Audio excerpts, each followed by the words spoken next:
Evrensel ozanımız Nazım Hikmet'in tütün iş yerine yazdığı bir türkümüz var sırada.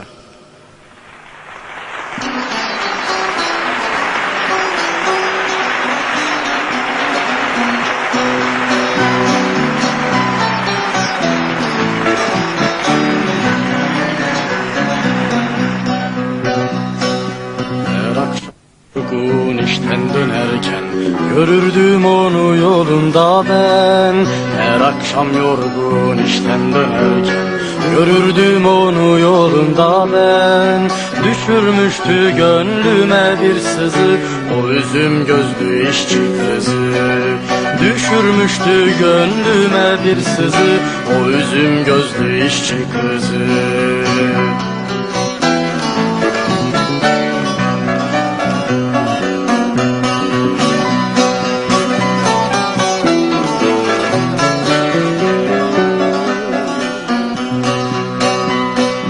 Ellerinde işten kalan iz var, tütün işlemiş o parmaklar.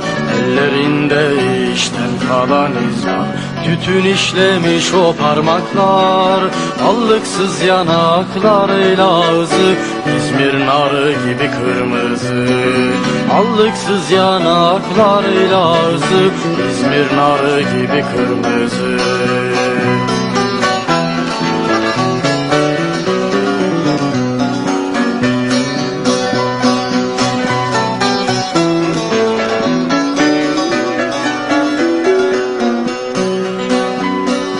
Benimle aynı işte çalışan o genç kızın Ayşe'dir adı. Benimle aynı işte çalışan o genç kızın Ayşe'dir adı. Çok darbe yedik biz patronlardan, nihayet bir gün grev patladı. Çok darbe yedik biz patronlardan, nihayet bir gün grev patladı.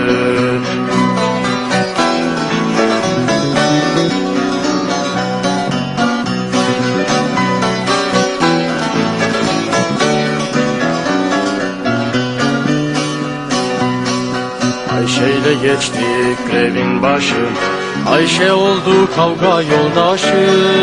Ayşe'yle geçtik grevin başına, Ayşe oldu kavga yoldaşı. Biz işte o gün Ayşe yoldaşla grev meydanında nişanlandık. Biz işte o gün Ayşe yoldaşla grev meydanında nişanlandık.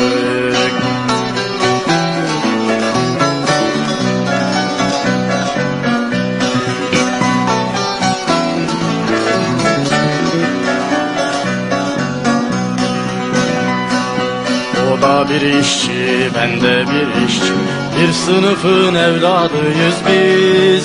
O da bir işçi, ben de bir işçi, bir sınıfın evladıyız biz. Gaye uğruna verip el ele güzel günlere gitmekteyiz. Gaye uğruna verip el ele güzel günlere gitmekteyiz.